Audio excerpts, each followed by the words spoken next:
In this video, I'm going to review the piece Sand Castles in Unit 11.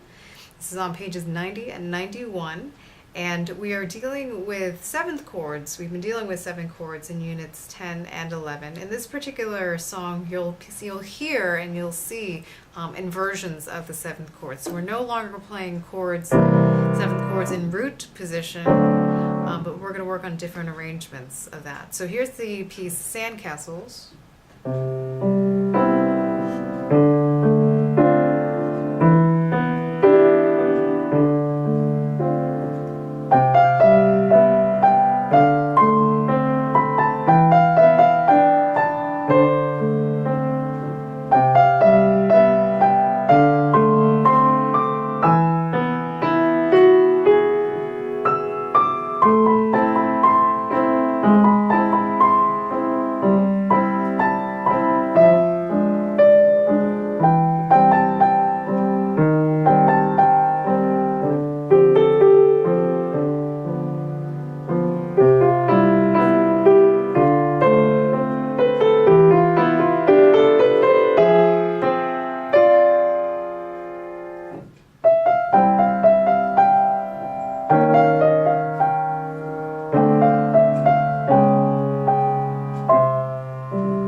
Okay, a couple things to go over in this piece.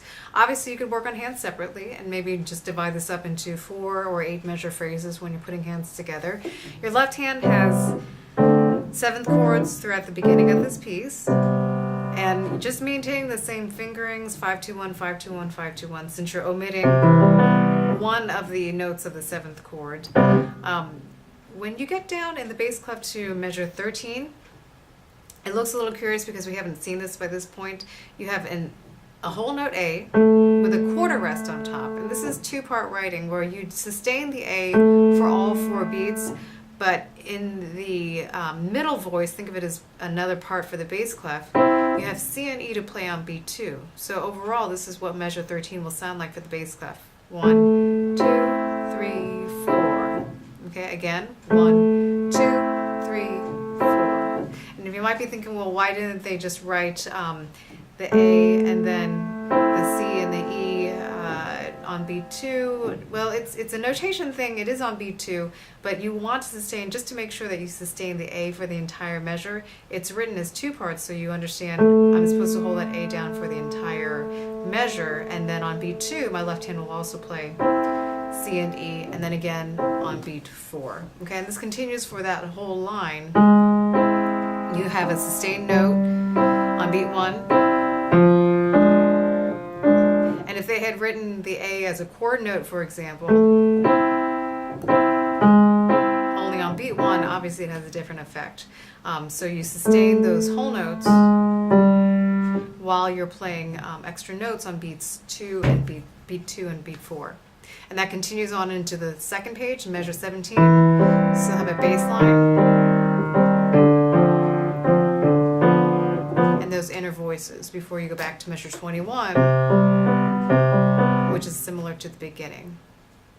In the right hand, a couple things you might run into. You have, the notes they move around a little bit. You have a little bit of repetition. They tend to float within this particular range of the piano, another octave above middle C.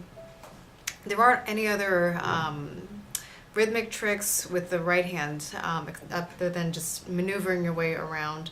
You have a little bit of a, in measure 24, you have a little bit of a cadence where you can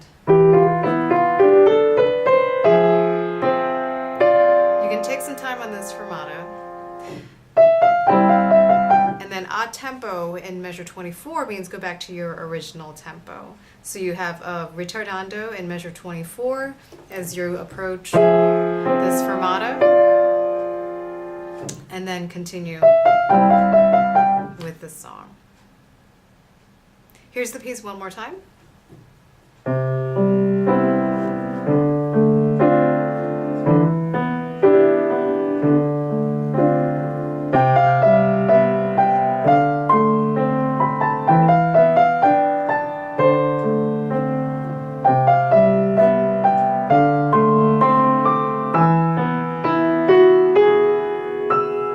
you.